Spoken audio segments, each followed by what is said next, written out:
We move now to item 24, a debate on a motion on the EU referendum. This is an item of urgent business added to the agenda by the Archbishops under Standing Order 4. May I remind members that this is a debate on the motion standing in the name of the Archbishop of Canterbury, the precise terms of which may be found on Order Paper 1. I hope that we shall be able to maintain the forward-looking approach of the motion throughout our debate today. It may help members if I indicate that I intend to move to deal with the amendments at an early stage in the proceedings, so that we might then return to a substantial debate on the main motion as amended or not. So I call upon His Grace the Archbishop of Canterbury to move item 24. Your Grace, you have up to 10 minutes.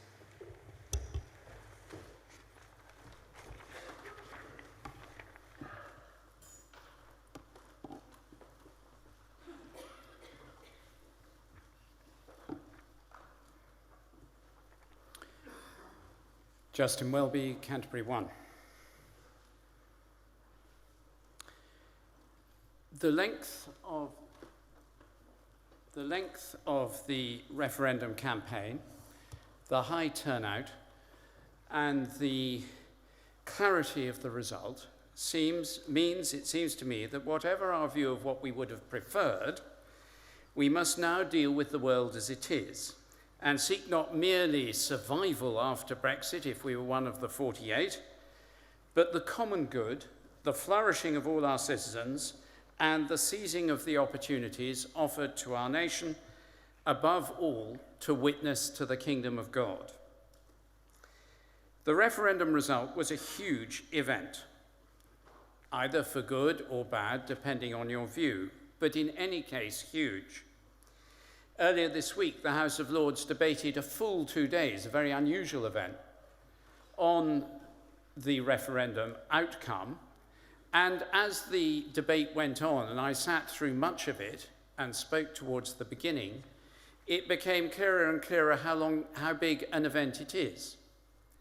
We think of the economic aspects and other aspects, but there are also aspects around civil aviation and numerous other areas.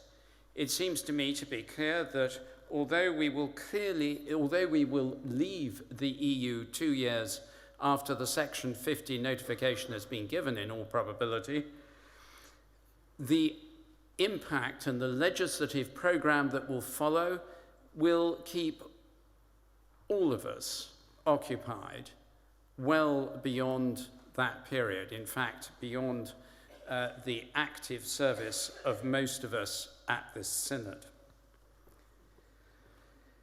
Although it would be easy to be either utopian or cataclysmic and apocalyptic, I think that synod would be deeply mistaken to veer in either direction. I want to look at the context in which we find ourselves and then raise some challenges that lie before us. First, the context. It is perfectly clear that the result and the referendum campaign exposed deep divisions in our society, of which we were aware already. They are especially complex because they are divisions in part about our identity as a nation, whether in England or other parts of the UK. And identity is always more difficult to deal with than issue-driven politics.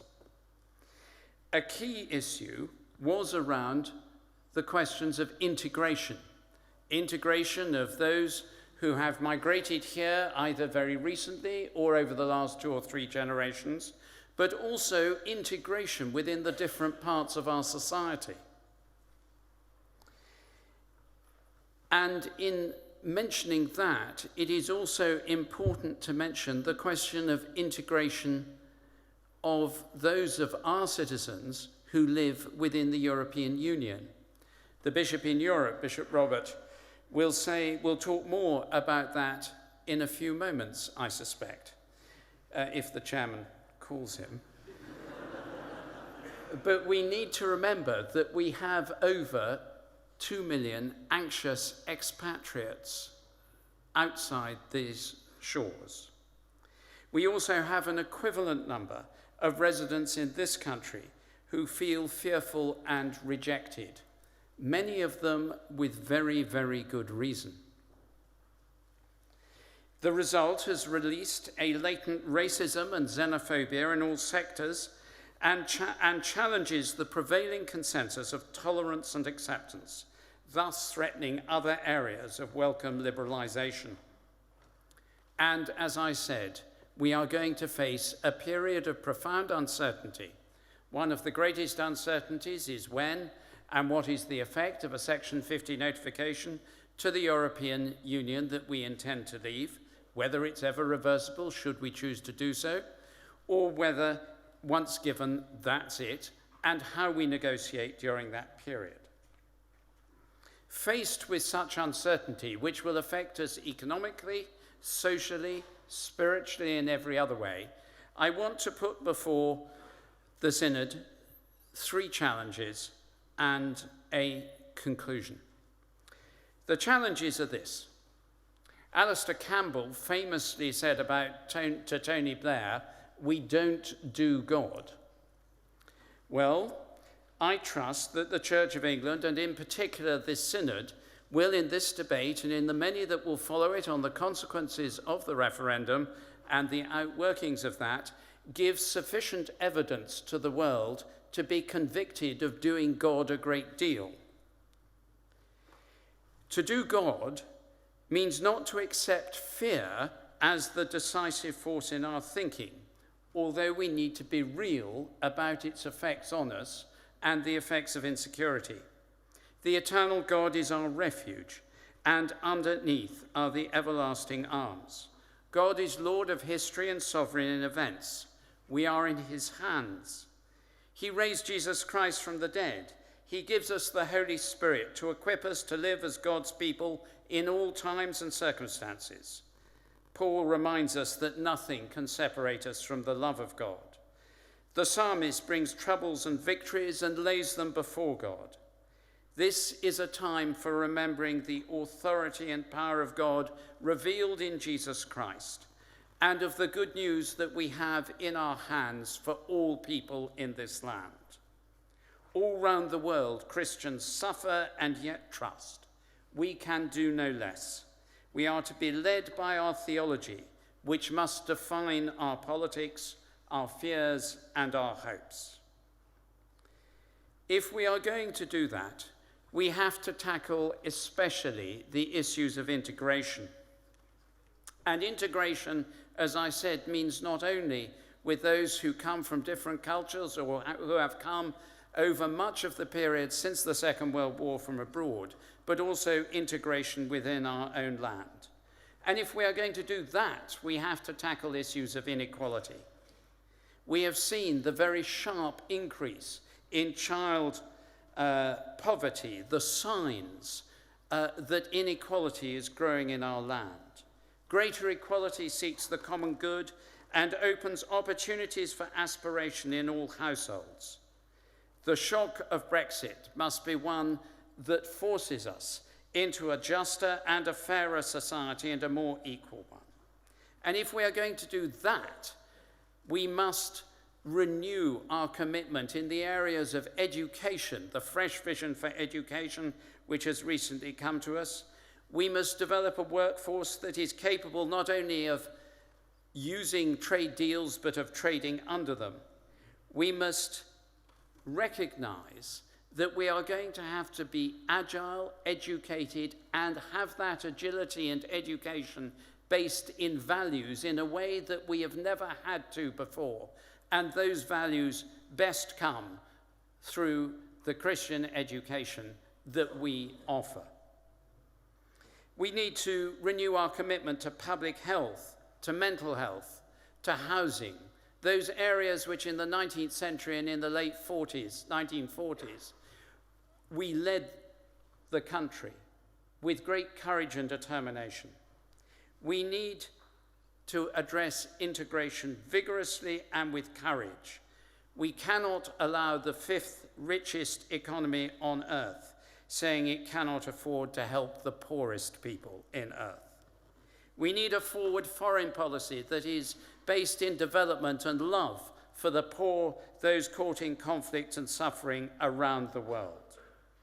The outbursts of the last week, 2 weeks, may pass, but the signal has been set at danger for our cohesion, and the church must respond with a fresh effort in integration. I am deeply moved by the words of the Landesbishop Meister. As one who has worked at Coventry and who bears the cross of nails, I say, sir, that we will listen to your words. And although we may have left the European Union, we have not left Europe. Although we have left...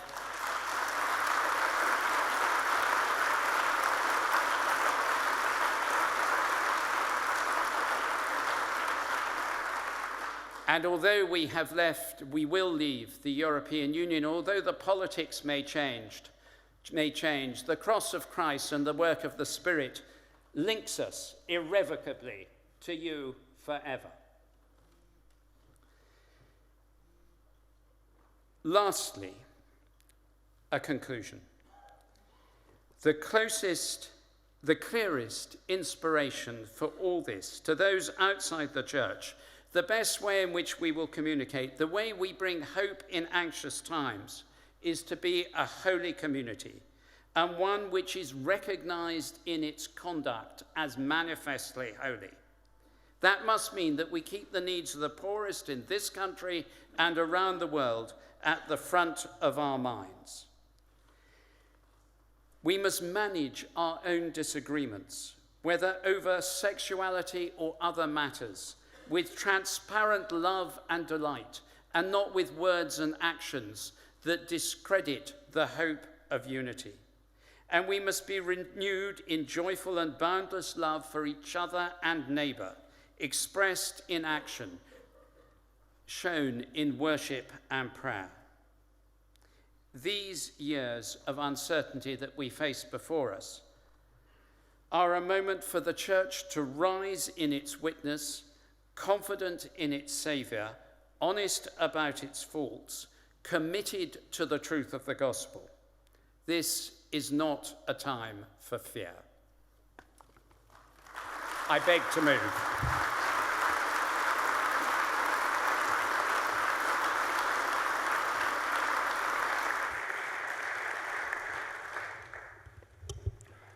Item 24 is now open for debate.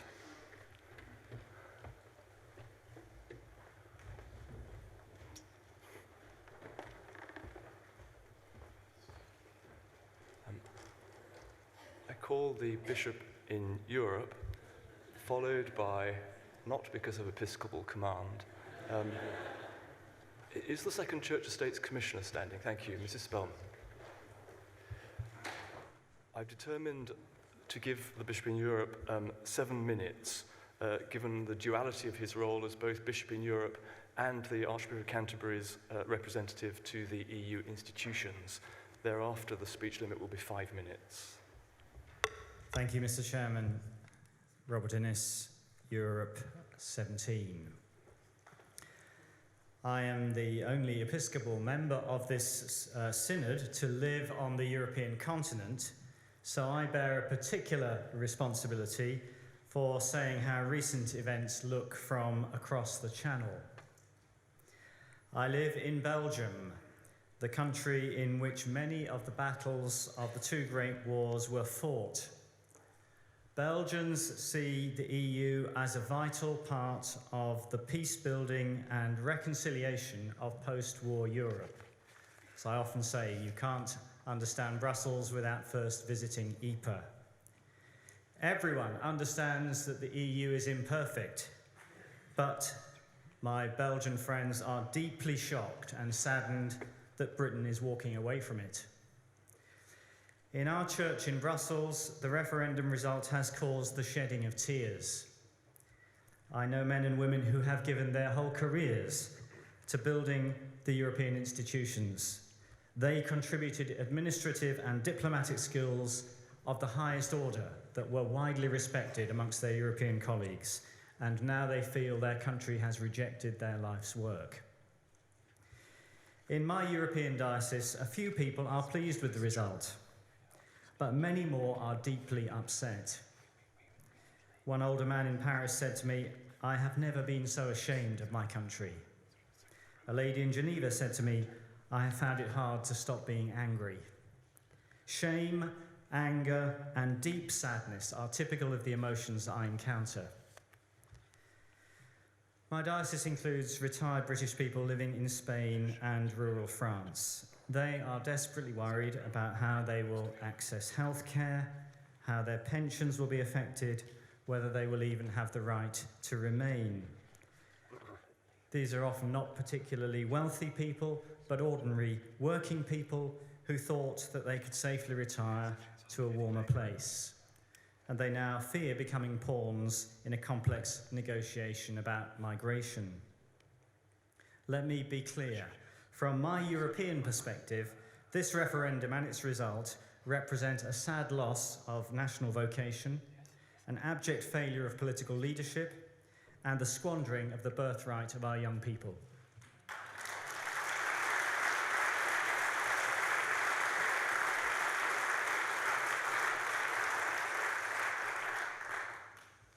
But we must move on. We are where we are. This synod shares with the people of Britain the responsibility of living with the referendum result. For Remain supporters, that means refusing to bear grudges against those with whom we profoundly disagree. For Leave supporters, it means facing and understanding the deep pain that many are feeling. Together, we must rebuild a sense of common purpose and work through the chilly economic times which are already coming upon us. Beyond the shores of this island, our Christian brothers and sisters in Europe are shaken by what we have done. One of the particular roles of the Church is to demonstrate our continuing commitment to them. At present, Britain seems to be a country anxious to build fences. My job as a bishop is to build bridges. There have been English-speaking churches and chaplaincies in Europe for over 400 years. We have been in Europe long before the EU was created, and I want to assure this synod we are staying in Europe. Our people in Athens have worked alongside the Greek Orthodox Church in feeding the victims of the debt crisis. Our people in France have stood shoulder to shoulder with local people in Charlie Hebdo marches. Our parishioners in Germany are working with fellow Christians in the welcome of refugees. On the European continent, our diocese endeavours to build personal, emotional and spiritual ties across people and nations. Christians on these islands can do that too. So, finally, I say to English parishes, now is the time to strengthen your partnership links in Europe. Now is the time to consider linking with a Diocese in Europe chaplaincy.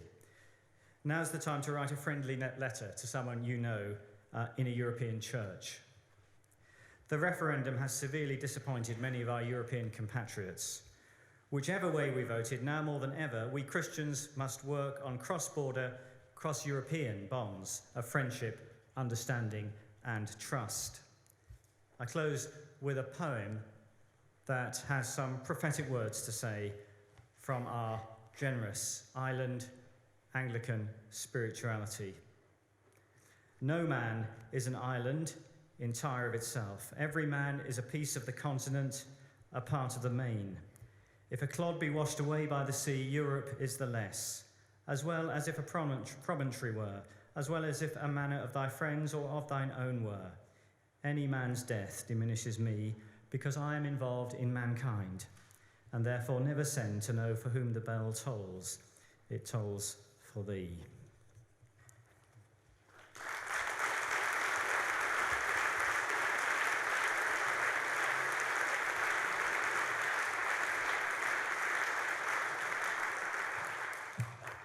Mrs. Spellman and then Canon Buttery. Caroline Spellman, Second Church Estates Commissioner, 458. I'm grateful to Synod that it found time to address such a pressing issue in our national life. And in the interests of transparency, I did campaign to remain. But now the nation must look forward, not back, because the aspects the campaign have left us are with a very divided nation, and the Church needs to continue its work as a uniting force in our communities, supporting the vulnerable, the marginalised, and challenging xenophobia. Indeed, no man is an island. The referendum result has put our country back on the global front line.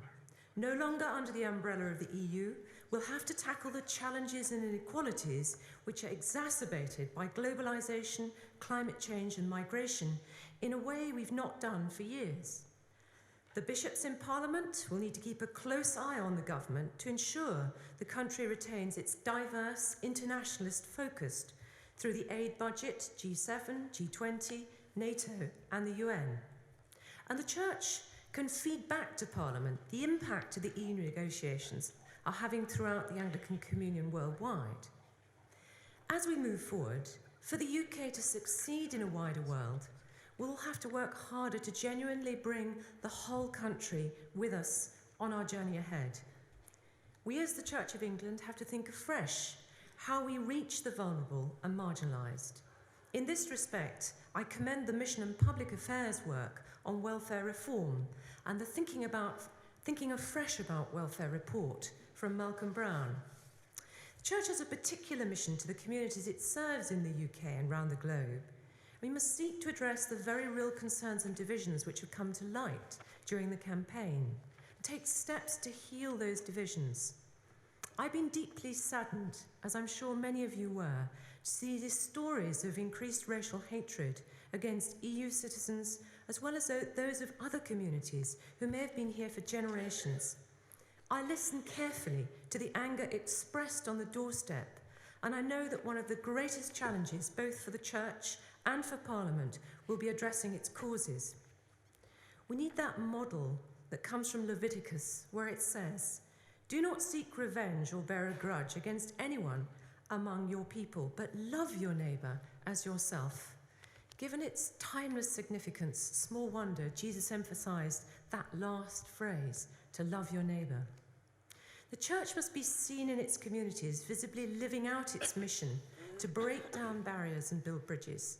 The Church has a particular and unique reach into communities alongside a toolkit of spiritual language, which enables the Church to address these challenges far better than politicians, especially in the time of current turmoil.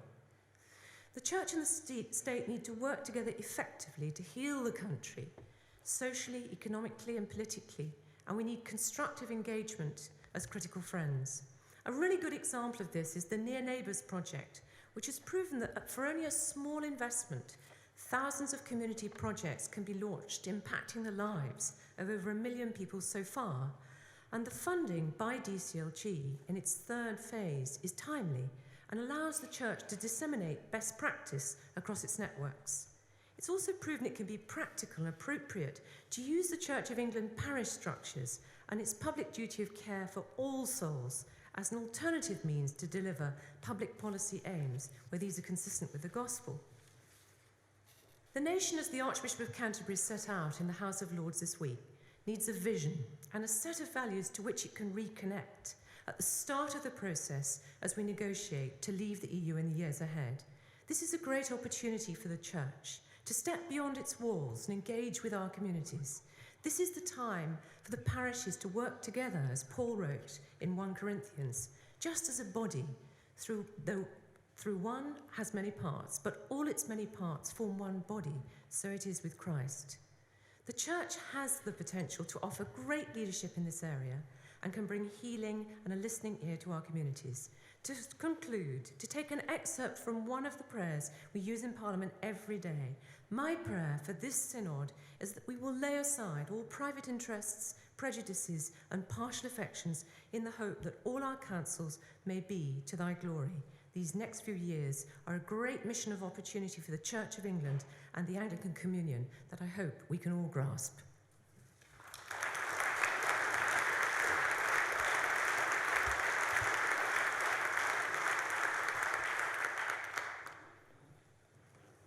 Is Mr. Hutchinson standing? I think he is now. After Canon Buttery, I'd like to call Mr. Hutchinson to speak to and move his amendment. Graham Buttery, Durham 106. If you came to Hartlepool, and let's face it, why wouldn't you, You will find lots of statues as communities of a certain age tend to have. We've got the great Victorian founding fathers of West Hartlepool, Ward Jackson and William Gray and people like that. God bless William Gray, it was his money built my church. But we have two even more important statues. One down at the marina is of a monkey. If you need to know why Hartlepool would honour a monkey, I'll tell you the story afterwards. Actually, confusingly, it's not a monkey, it's an ape, but that's a different story. The other one, on the headland, where the codheads dwell, is of Andy Capp, that well-known cartoon layabout and fictional character. We have a statue of Andy Capp because his creator comes from Hartlepool. And the thing that surprises me, given Andy Capp's fictional nature, is that much of I've read and thought and heard since the 23rd of June, I'm under the impression that Andy Capp voted in the European referendum. And not just once, apparently, if you believe some folk, he voted 17 million times, which is really very clever, because Hartlepool doesn't really like to vote. In the Police and Crime Commissioner elections the first time round, the turnout was 11%. To get 72% for this is interesting. What I'm going to say, I don't necessarily believe or even agree with, and I'm no paid spokesman of the folk of Hartlepool. I'm not their elected representative. They're big enough and daft enough and clever enough to speak for themselves. But this is what a parish priest thinks. The good folk who voted 70 to leave and 30 to stay were angry. They were angry at all sorts of things, but the vote wasn't some incoherent rage. Please, please, never get that idea. It was a shout, but it was the sort of focused shout that kung fu masters give before they start a contest. It's the sort of grunt you will hear as two scrums come together in conflict on a rugby field. It was to focus an idea and a concept and a belief that all too many folk in Hartlepool and other places feel hasn't been heard for well over 40 years on this and many other issues. It beggars my belief that if you give folk a voice, you could ever be surprised that they'll give one of the two possible answers. You might not like it, you gave them the chance. But it wasn't just the rage. It was about a powerlessness that these people have. The European Union has poured vast sums of money into places like Hartlepool, and it's a very ethnically monochrome place. So why on earth would you vote the way you did?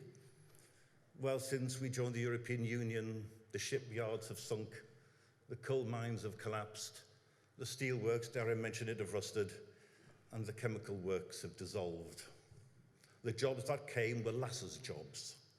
And even they didn't last, because when 3-4 years ago, the phone calling company that had set up in Hartlepool decided to downsize and move to India, Hartlepool lost 600 jobs in one day.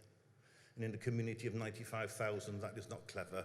And no number of grants from the European Union can make that right anywhere near quickly. It's about wanting their voice heard. It's about saying, look what's gone wrong. It's about every time you ask our opinion, you then tell us that we've actually given you something different. And it doesn't matter whether it's general elections, local elections, police and crime commissioners or anything else. They're pleased to be asked, they ask to be heard, and just sometimes that their voice will make a difference. But it's also our aspiration.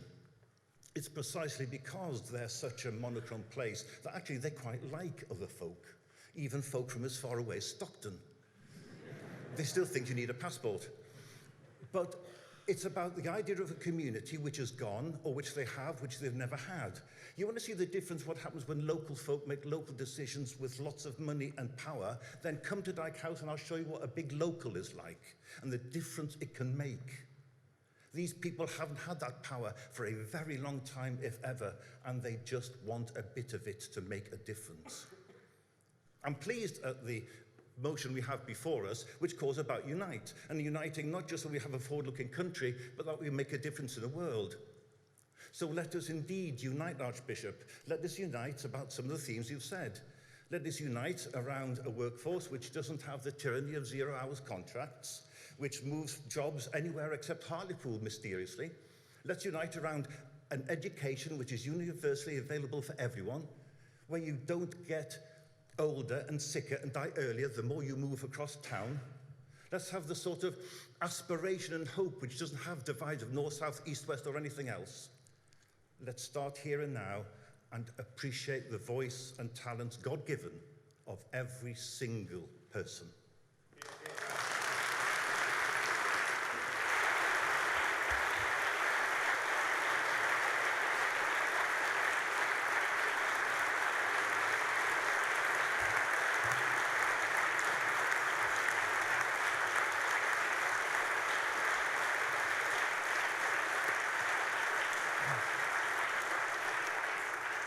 I call the Reverend Paul Hutchinson, promoting you there, to speak to and move his amendment at item 25.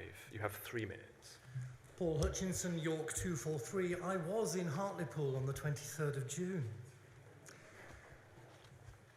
What is recognition?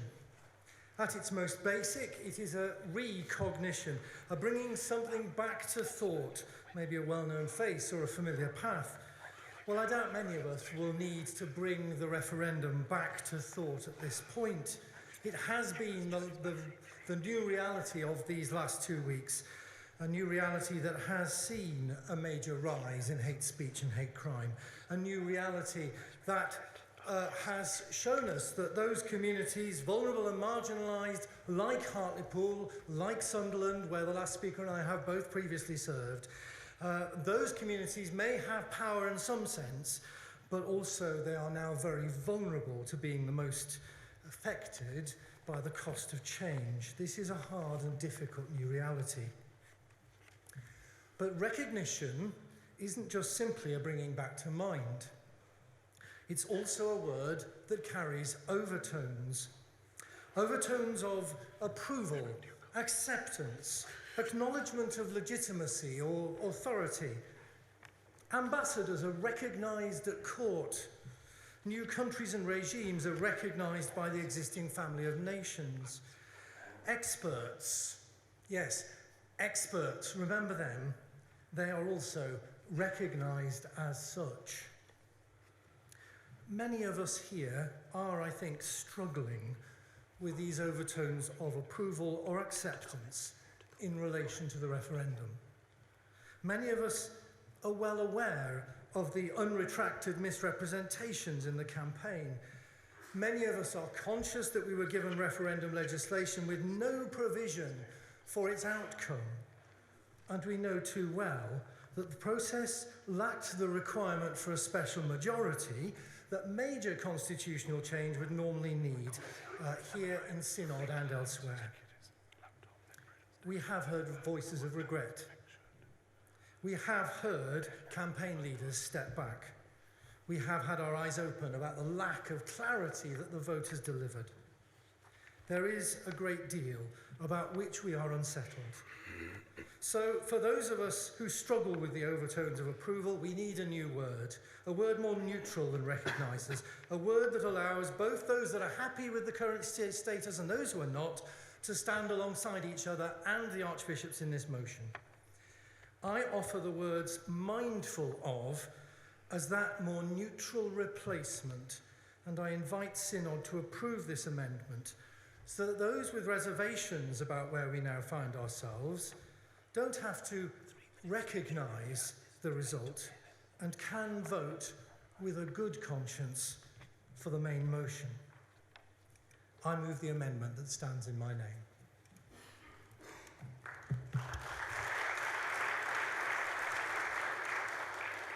Thank you, Mr. Hutchinson. The Archbishop of Canterbury to comment.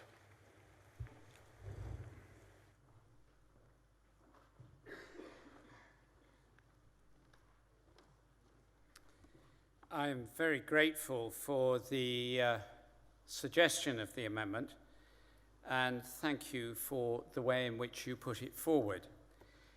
I would, however, wish to resist it, partly because I think recognise is not an expression of approval.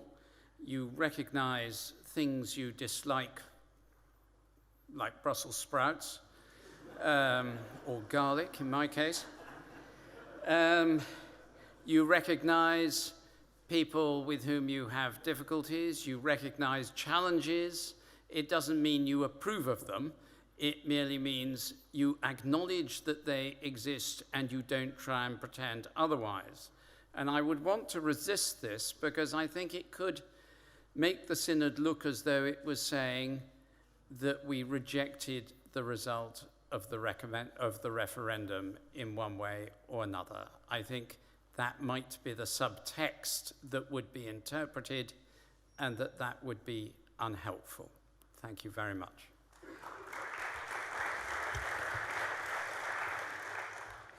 So the debate now is on item 25, and speeches should be addressing this particular wording of the proposed amendment. Mr. Scow, I remind you that 3 minute speech limit in force. Thank you.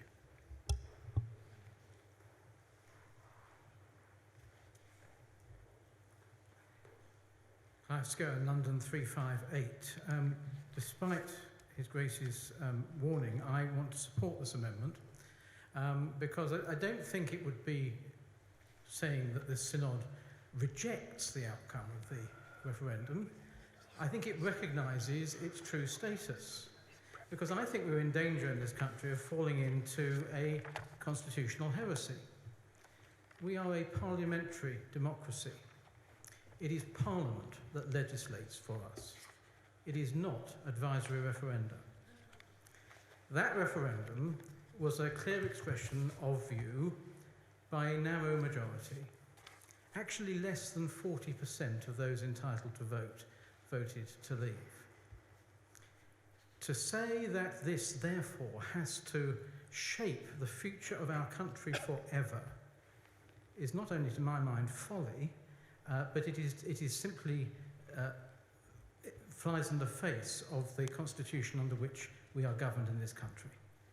Clearly, the government cannot ignore it, but there is an enormous number of possible outcomes if it doesn't feel that it has to be governed forever by a narrow majority, which actually is a minority of the electorate. And I think mindful of enables us to move forward, recognising that we do have to live with what has happened. Clearly, the government needs to enter into negotiations in Europe and can't ignore what has happened. But equally, being mindful of what has happened also enables us to embrace the possibility that things will change and that new ways of being in relation to the rest of the European Union could emerge. And if we are going to be hopeful, we're going to be hopeful in the sovereign God, then we shouldn't exclude any possibility. So I don't want us to give the referendum any status beyond what it has as an advisory. I want us to keep open before us all the possibilities of a new relationship with Europe, which does not necessarily involve leaving.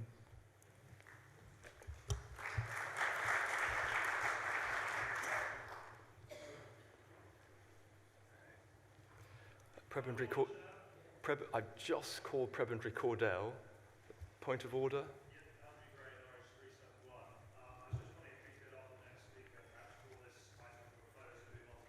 I'd be very glad to hear from you then, Mr. Gray. I think he did, yes. Cordell 127 Hereford. I would wish to resist this amendment.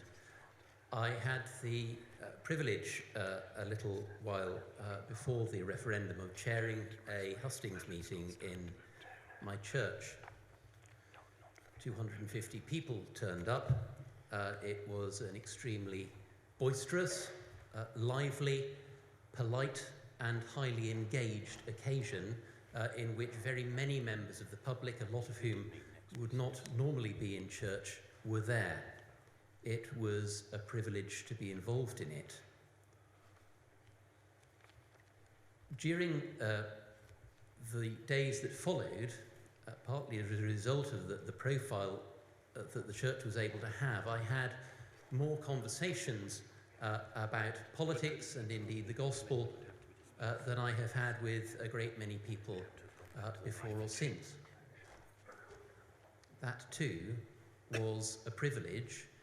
And what I found time and time again was a very considerable number of people genuinely and powerfully wrestling with heart and mind as to where they were going to put their cross in the box. They struggled with views of migration. They struggled with views of economy. They struggled with views about regulation. They struggled with views about sovereignty. And they were each searching hard. Many, as I found out in many an interesting anecdote, those who were scratching their heads and worrying that they were given a pencil with which to mark their cross and worried that it might be rubbed out in the subsequent count, gave an indication of the numbers who were voting who had never voted before. And I think if we accept this amendment, we are in danger of saying that we're not sure we like to listen to those people. We might not like the result that we got, but we got it. And taking Clive Scowen's argument, recognising does not affect any constitutional issue at all. We're in the same place as Parliament. What happens, happens. But we must recognise the cries that we heard, not the least from Canon Buttery. And we must not accept this amendment. Thank you.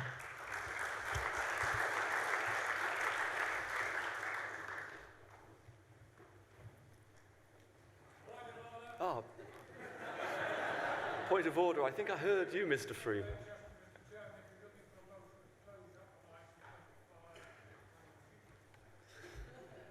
That has my permission, Mr. Freeman. So I put the motion for closure on item 25, that's to say the amendment, to the Synod. All those in favour, please show.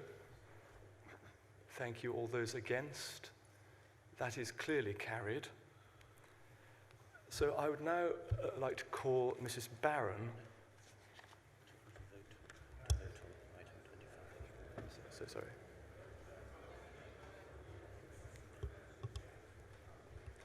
I'm sorry, I'm getting ahead of myself here. So I need to put item 25 to the vote. That's the amendment at item 25. Would all those in favour please show? And all those against? That is clearly lost.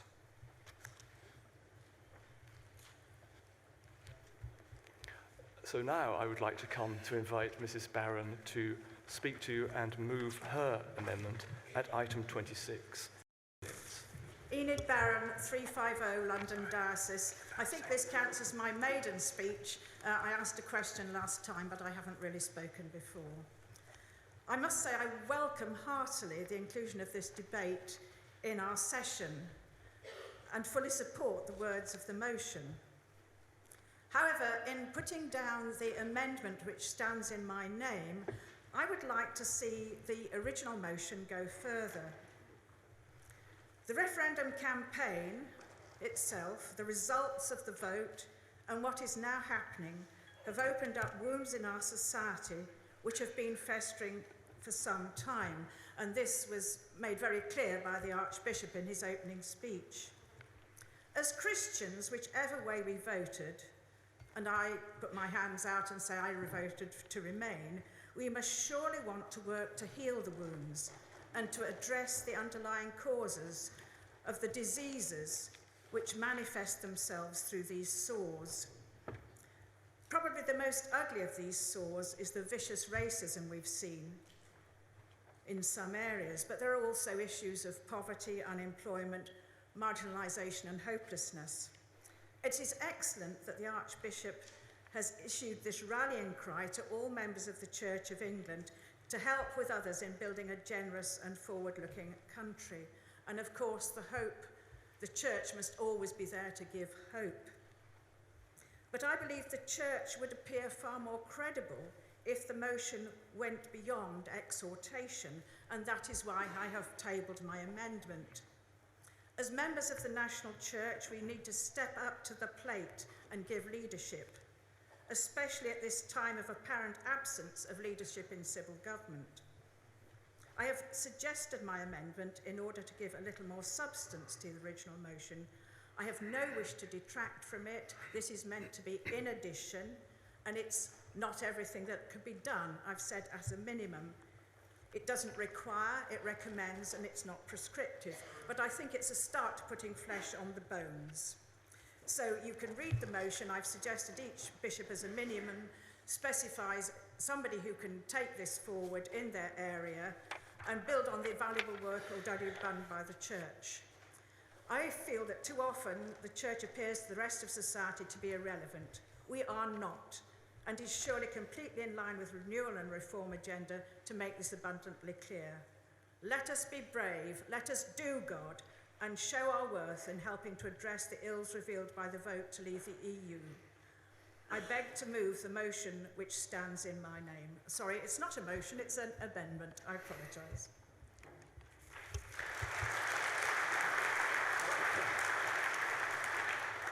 Thank you, Mrs. Barron, and I invite the Archbishop of Canterbury to comment.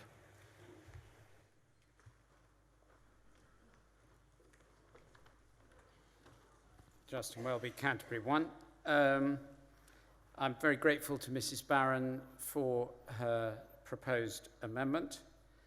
I'm minded to support the amendment and to accept it. I particularly note her helpful comments that this is additional to, it's not meant to replace something or scrap anything. It's worded as a recommendation. I think this issue around unity and integration that Canon Buttery, I think with exceptional eloquence, put in front of us, is one that the church should be at the very forefront of tackling. We're already doing it, as Caroline Spellman said, through near neighbours and just in routine day-to-day work in so many places across the country, through chaplaincies and through parishes. But I think Mrs. Barron has amendment enables us to focus a bit more. And I hope that with the Archbishop of York we may discuss ways in which we can give perhaps more flesh to the bones and more impetus to that. And I've already been having some suggestions from various people about how we focus on issues of integration and unity, as I said in my speech, not only as regards people who've come to this country, but also within the deep and profound divisions revealed within this country. So I hope that the Synod would consider accepting this amendment. Thank you.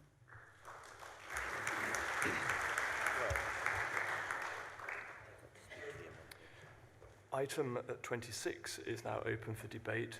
Remind members that this is a particular matter under consideration and speeches must be directed at the amendment. Mr. Baldry, sorry, Sir Tony Baldry. Chair, I just want to make a short suggestion which I hope will build on Enid Barron's amendment. Oh, sorry, Tony Baldry, Oxford 373.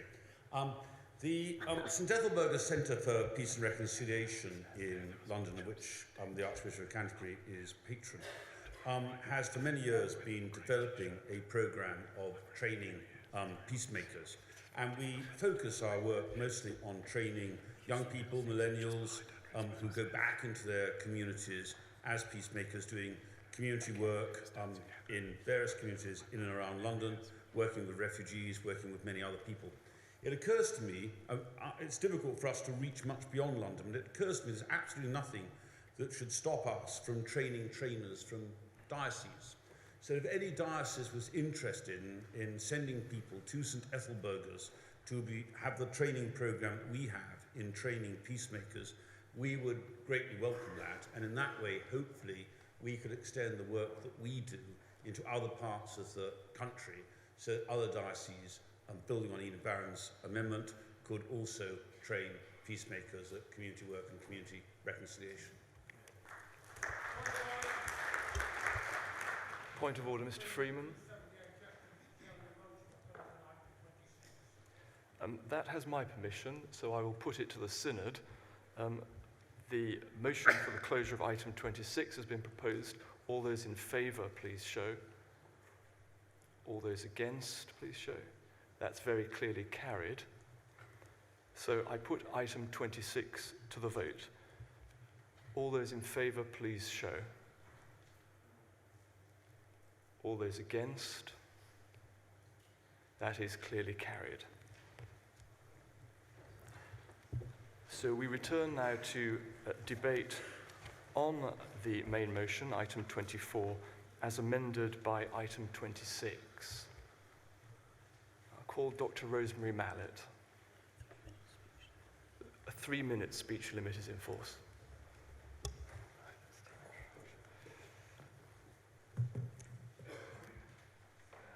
Rosemary Mallett, Southwark 224. This message is still quite emotional. I feel still quite raw. Though I've spent much time processing the outcome of the referendum, as I've had to work through this topic with the children in my parish school and with my own young child. Let me say first that I understand the need for fearlessness as we work for reconciliation and healing and bridges of conversation and engagement between what seem to be almost two halves of the country in numbers, in areas of the country, rural and urban, Scotland, Ireland and England, young and old, and all the other differences that have been pointed out so far. I understand the complexities of knee-jerk binary responses and dangers of vilifying those who don't agree with our particular perspective. In my own family, some voted to leave. I say some in my own family in that way because they voted on the basis that there were too many immigrants. I even get that as people live in areas with high levels of local unemployment and high levels of inward migration for low-income jobs, some have felt forgotten and marginalised and voted to be heard as they cried out their local problems and their pain. So while I can't understand, I do get it. This is probably because I've lived in this country for a good part of the past 40 years. And over that period, I've lived in Northern Ireland and Wales, as well as England. I've lived in Belfast and Swansea and Brighton and Coventry and now London. And during that time, I've witnessed a country that moved from a lack of understanding of ethnic difference to a high level of tolerance of others with differing colour skins or accents. I have no rose-tinted spectacles, and I know that there was still a great deal of conscious and unconscious bias operating in institutions and among individuals.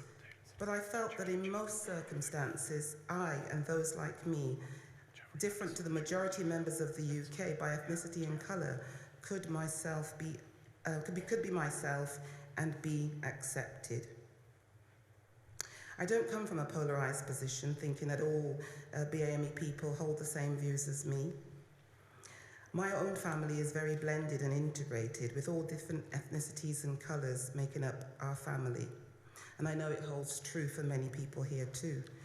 However, when I read the racist postings and continue to hear them and listen to friends of all shades and accents who've been racially abused, when I listened to my own daughter who asked me on the day after the referendum vote if we had to leave, I am hurt, remembering all the past hurts of racism that happened to me.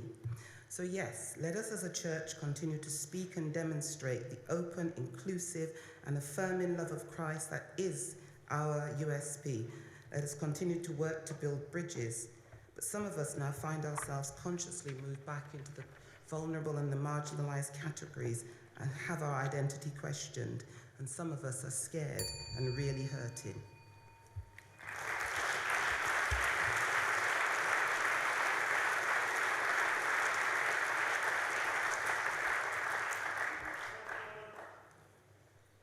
Point of order, Mr. Gray.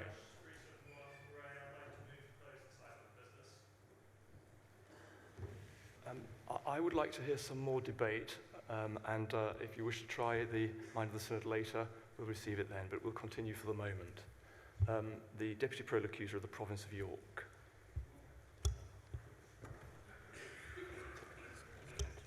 sorry, of Canterbury even, Father Trott. No? Secretary. Or even the synodical secretary. We'll get Titles just get more so many ludicrous. titles. Time to tell me abolish the titles. Stephen Trott, Peterborough 194. Chairman, I'm very grateful to the Archbishops for enabling this debate to take place. It seems to me, however, that we need to take a much more radical look at what has happened.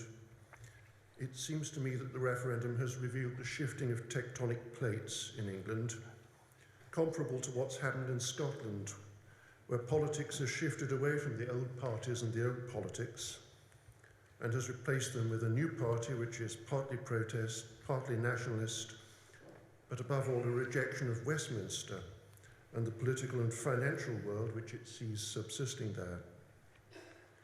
It seems to me that the referendum has revealed a similar mindset among many people in England and Wales.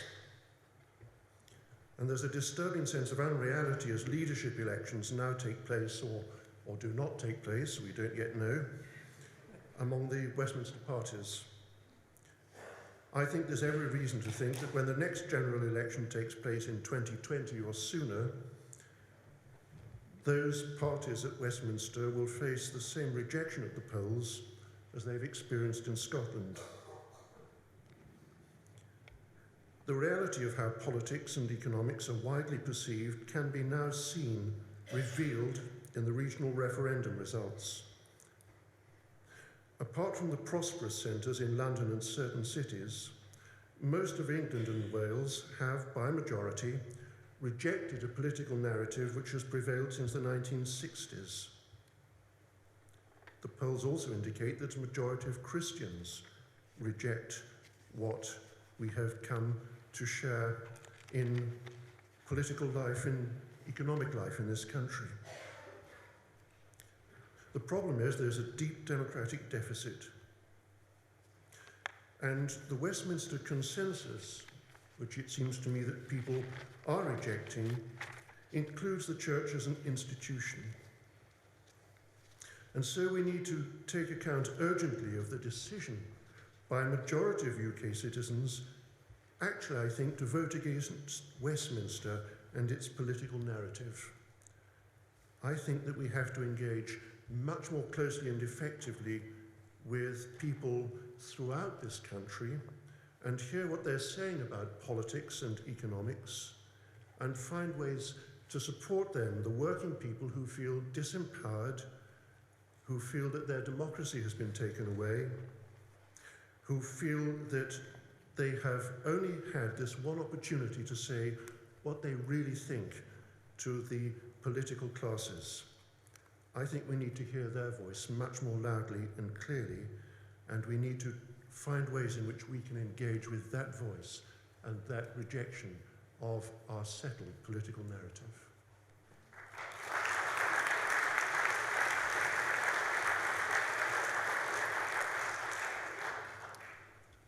The Reverend Lucer and Senga Ngoy, followed by the Bishop of Huddersfield.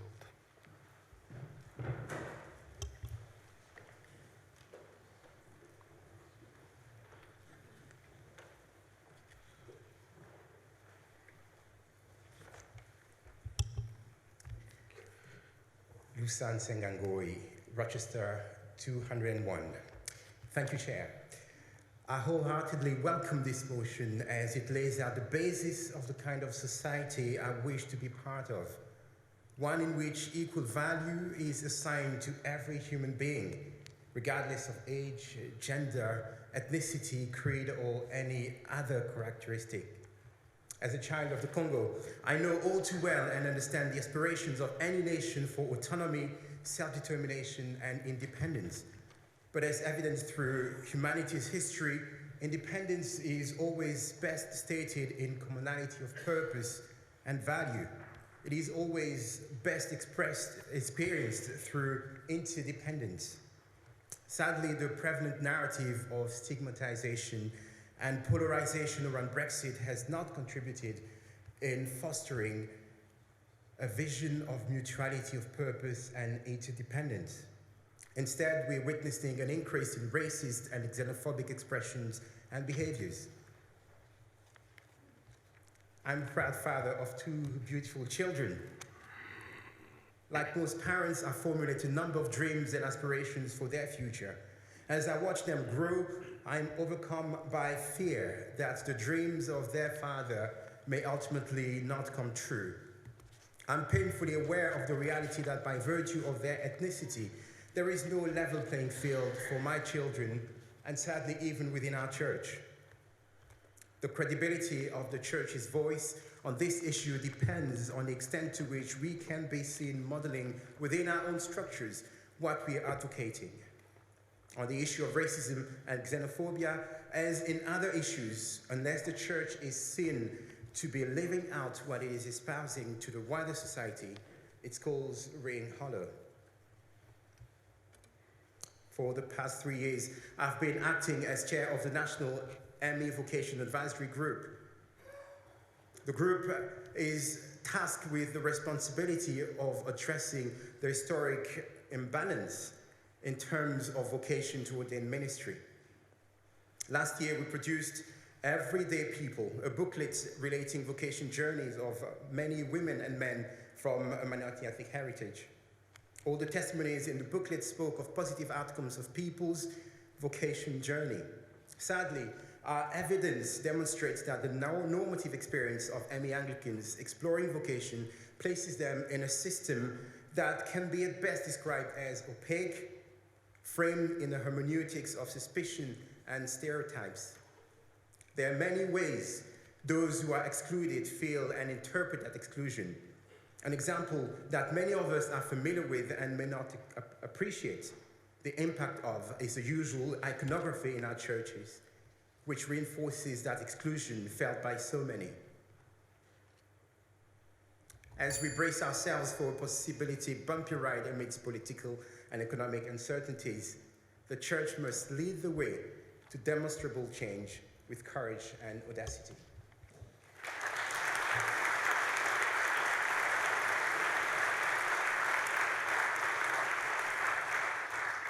After the Bishop of Huddersfield, Jane Ozanne. Bishop of Huddersfield, Northern Suffragans 51. Chair, thank you. Members of Synod will be aware of the tragic events that took place in Bristol during the middle of the referendum campaign with the murder of one of our local MPs, Joe Cox. I just want to pick up out of that experience on one remark that Mrs. Barron made when she spoke of the church being seen as increasingly irrelevant in the wider context. I think actually what was fascinating at that time was the way in which the world's media looked to the church to comment into these situations, precisely because it appeared that we had, as someone put it to me, a vocabulary to enable us to speak in these tragic and difficult times in a way that others outside the church did not have. And that is a particular contribution that we as Christians, together with other people of faith, can continue to make in these uncertain times. And it's vitally important that we do make that contribution. So I want heartily to endorse the motion as amended, but just to pick up those words of Mrs. Barron, encourage us all in our diocese, in our churches, in partners with others of the Christian faith and indeed of other faiths, to hold out that message of hope, to speak with that different voice, that prophetic voice into the life of our nation at this huge time of transition and change. Because I think, as Christians, we have something vital to contribute that the world desperately needs to hear and indeed wants to hear. Thank you.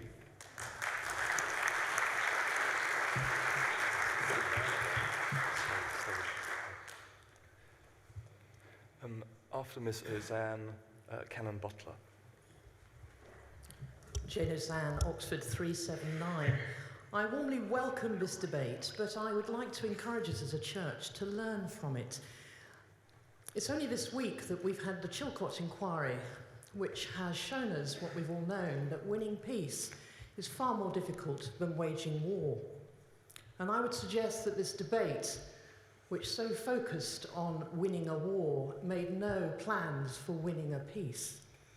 And I hope that as we as a church look to model debate, that we move forward into a world where we can truly understand the other. I'm perhaps one of the few people who will stand today and say I voted to leave. I did so after spending 2 years at Oxford University researching the international institutions. I have long and detailed reasons for leaving, which many of you will disagree with, but I've been very scared to voice that for the weight of feeling and the victimisation, the demonisation of those of us who had a different view to the main majority within the church. And I think it's terribly important that we don't label, that we don't presume to understand why people have voted the way they have. And I think we need to sit down and learn to listen, perhaps disagree, but instead of seeing families torn apart and friendships ended, that we seek to truly get to the bottom of what's going on. Because to win a peace is a far more difficult and costly thing. We're about to go into all sorts of very difficult conversations, as you well know. If we don't look to how we build a future after that debate, we will, I fear, have the same shock that many of us have experienced only last week, even if the pollsters showed that it was terribly close to call. So please, Synod, let's build a future where we win peace.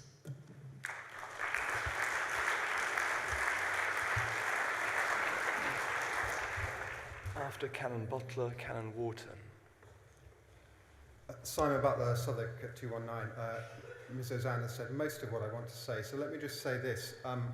As we've travelled up to Synod today, and I've been looking at Facebook, there's been the usual, oh, what are we going to waste our time doing stuff at Synod? There's been the usual, do we have to have presentations? Do we have to do this or that?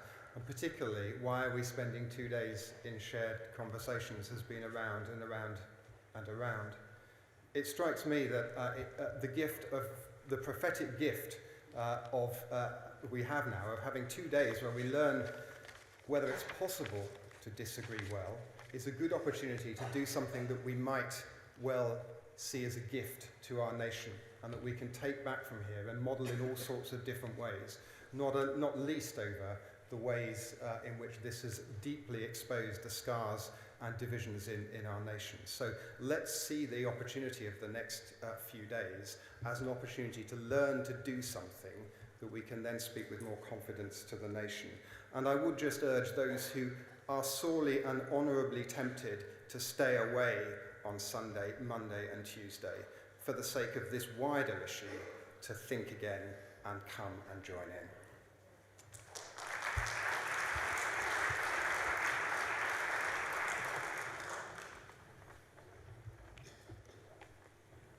After Canon Wharton, the lady just here. Kate Wharton, Liverpool 157 Chair. Thank you for calling me to speak. When the EU referendum took place, I was leading a silent ordination retreat. It was a surreal experience. I woke up early in the morning and found that I was astonished by the unfolding result. And then I was astonished that I was astonished. Why hadn't I seen this coming? One reason I think is that I assumed that when push came to shove, people's inherent suspicion of change and desire to maintain the status quo would kick in. Whatever we may think of the decision and the outcome, a vote for Brexit was bold and it was brave. In many, although not all cases, it was a declaration of people's dissatisfaction with our society as it currently is and of their desire for change. In Liverpool, of course, we voted for the most part to remain. More than one person has told me that part of the reason for this must surely be that you can't buy the sun in Liverpool.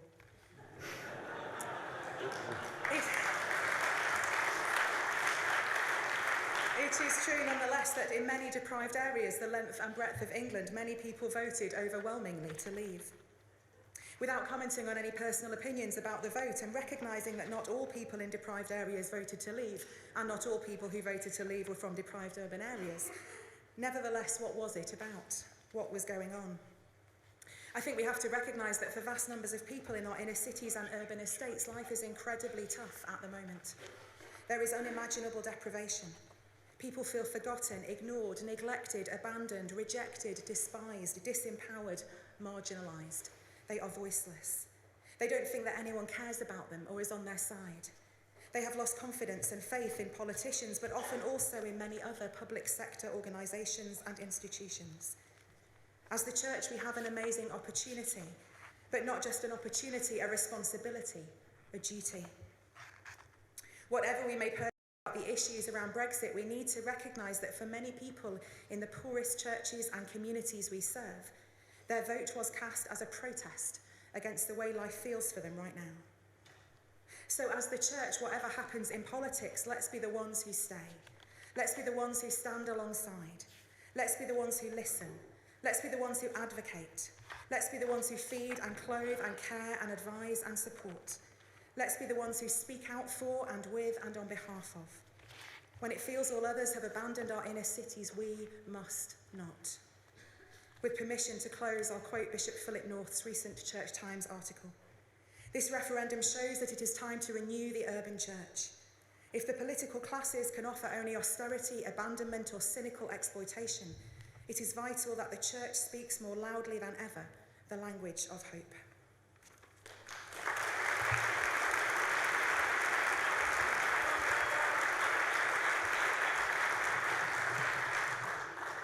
Point of order, Mr. Freeman.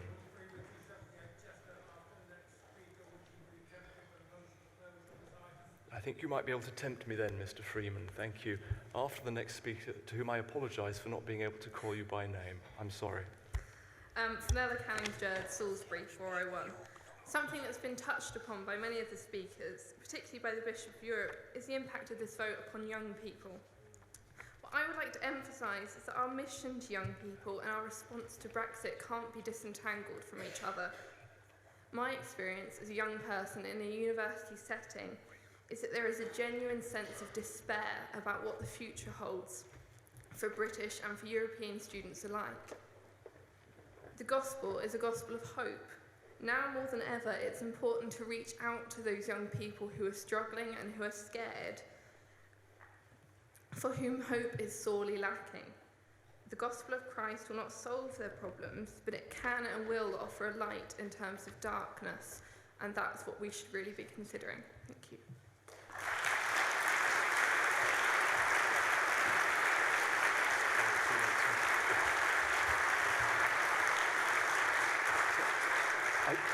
I call the Archbishop of York. I'm sorry, I saw the Archbishop before I heard you, Mr. Freeman, but perhaps you'll get to me just after that.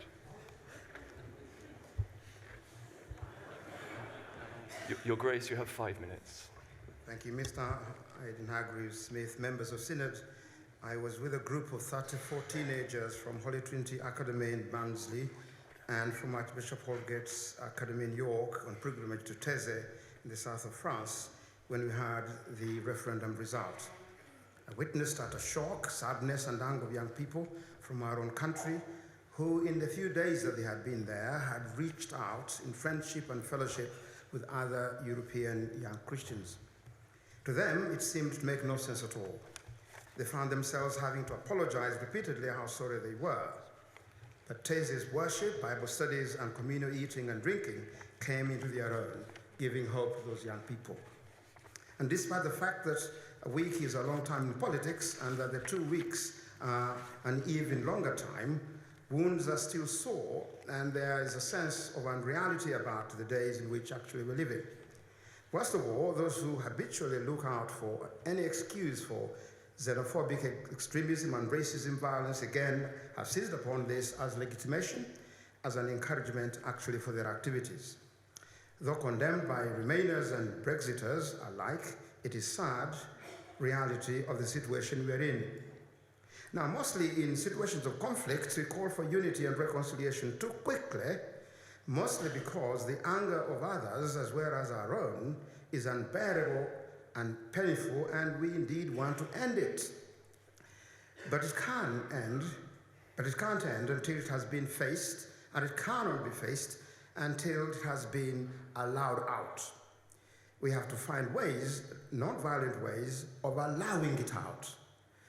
This means theologically accepting that unity and reconciliation are part of the eschatological hope of Christians, and anger is part of the meanwhile in which we live. In that meanwhile, we shall not always, even usually, know whether some particular rage we experience in ourselves or others is proper outrage at justice, or our own hurt or pride, or the result of reactivated hurts from our past. And the hard bit is that only by letting the anger out will we ever stand a chance of knowing. What often happens is a rush to attack the anger of others and expect them to calm down for the sake of a harmony that is not yet. Speaking personally, I've been there. Don't I know it?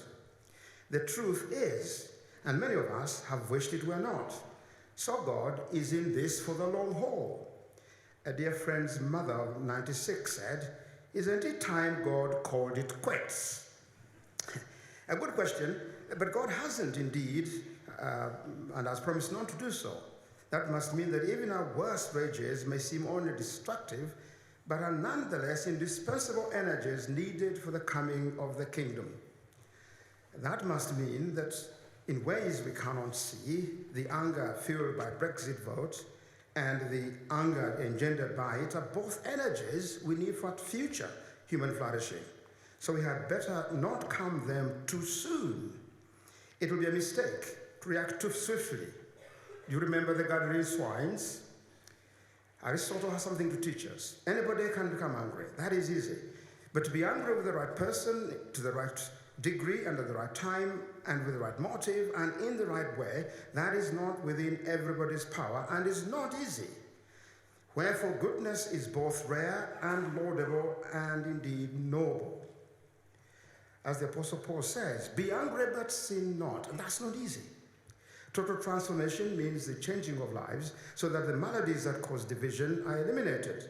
Total transformation based on renewal, as was the case in Archbishop Desmond Tutu's restorative justice in the South African context, and Nelson Mandela's encouragement of black people, particularly the young, to focus their rage into acts of reconciliation. Similarly, I want to appeal to all young people in England to do the same. Focus your rage into acts of reconciliation. Nelson Mandela said this: no one is born hating another person because of the color of their skin or their background or their religion. No, nobody's born like that. People must learn to hate. And if they can learn to hate, they can be taught to love. For love comes more naturally to human heart than its opposite. My brothers and sisters in Christ, we have the good news of Jesus Christ, where in the cross of Jesus, love is stronger than hate. Let us live and proclaim that gospel. For the one who went to hell and back, Jesus Christ, is forever with us till the end of time. And that wonderful canon from Hartlepool actually put the finger on the problem.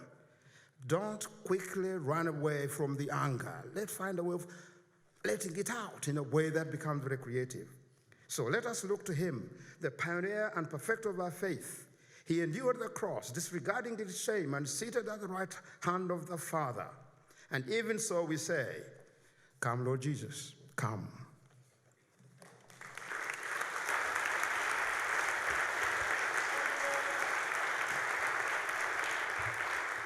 Point of order, Mr. Freeman.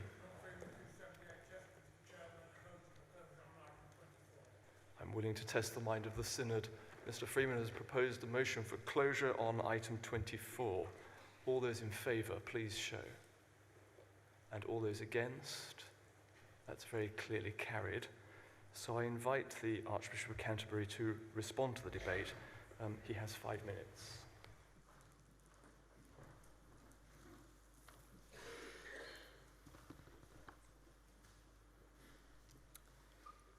Justin Welby, Canterbury 1. I want to start by thanking the Synod for what has been a really very good debate indeed.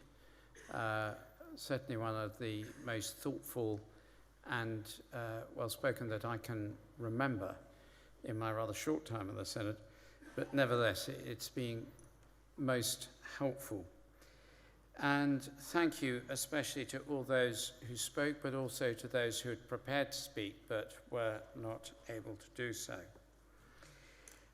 I think there were too many speakers to run through and comment on each one, but I want to pick out a few themes. The first of them is the theme of compassion, of suffering alongside.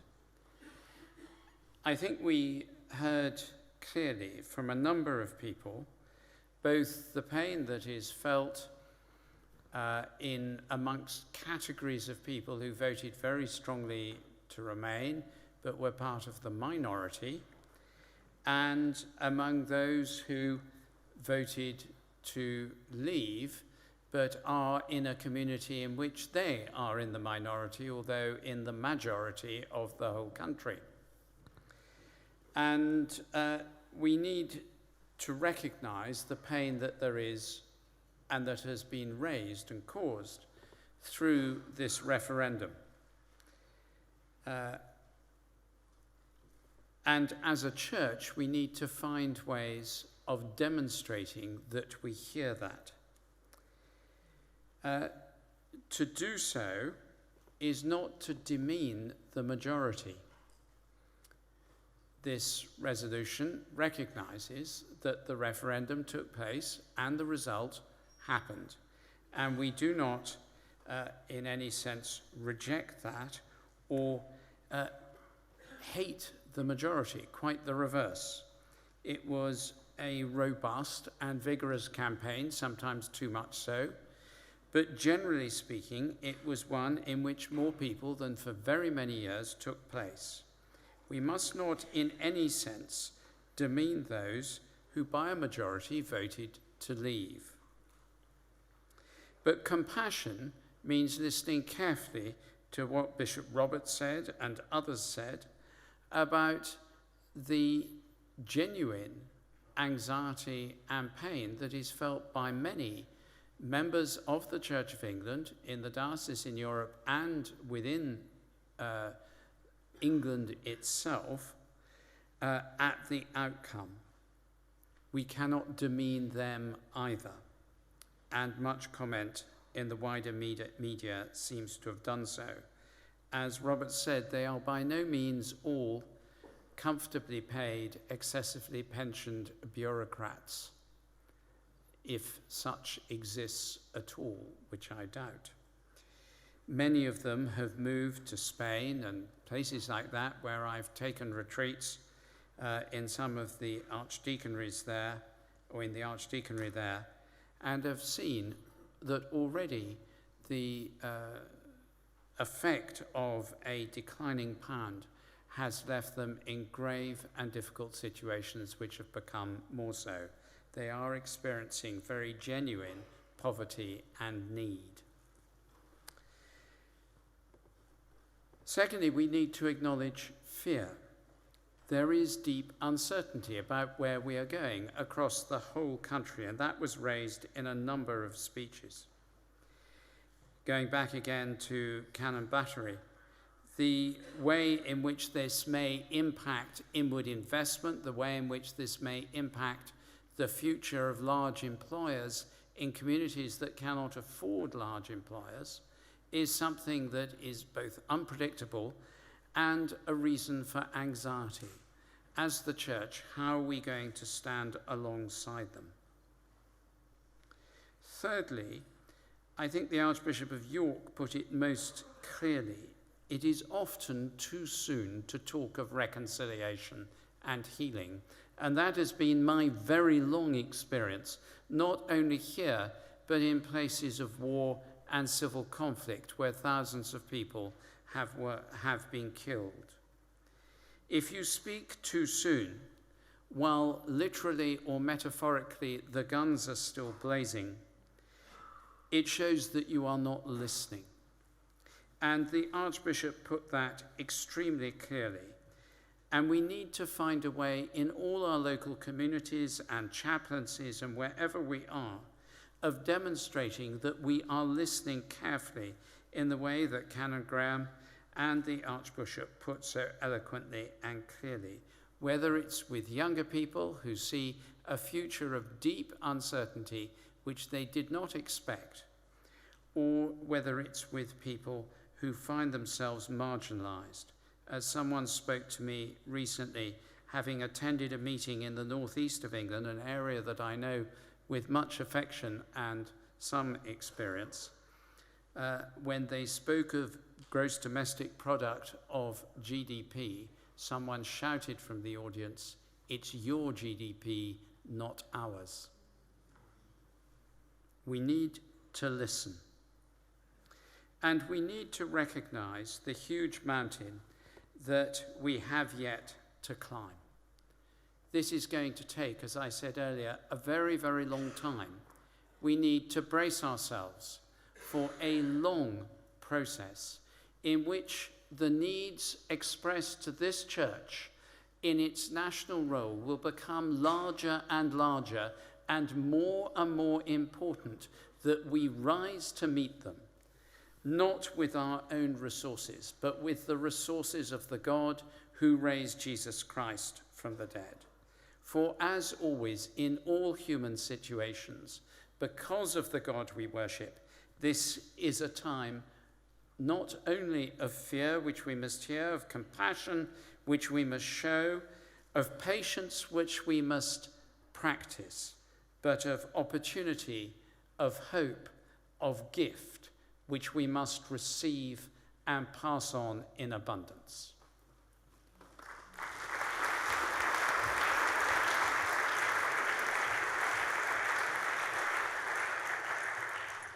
We move now to a vote on item 24 as point of order, Bishop of Huddersfield. Of this debate and interest in it in the wider community, I wonder if you'd be willing to counter the vote of the whole Synod, counter the whole Synod.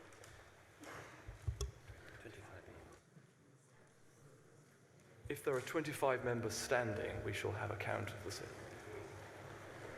Yes. There are clearly 25 members standing. So this is the count of the whole. They will rush out to get their voting machines.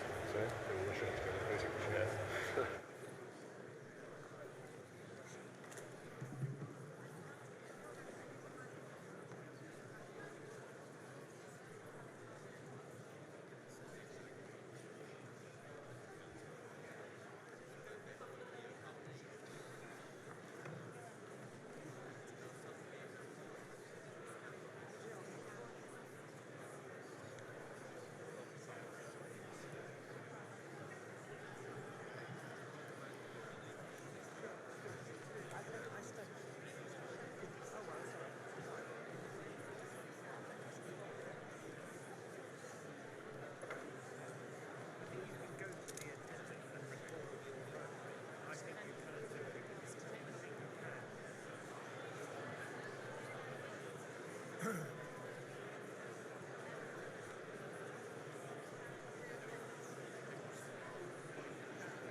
Peter?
Members of Synod, I can only apologise for the situation we've encountered. There are two options at this stage. We cannot... There are two options. As we cannot safely conduct a vote by electronic means, we have a choice, therefore. In a moment, I will ask you if you'll be willing, notwithstanding the decision that was just made, for there to be a vote on a show of hands. The other option will be to vote by the physical means, the old way, as some of you will know it, through the doors. That will take some time and clearly have consequences for our business. So I would ask you now to show if you're content for the vote to be conducted by a show of hands. All those in favour, please show. All those against, please show. That is very clearly carried. So I can do the show of hands. Whilst the Synod remains in prudent mode, can I put to you, therefore, item 24 as amended by item 26. All those in favour, please show. All those against? That is very clearly carried.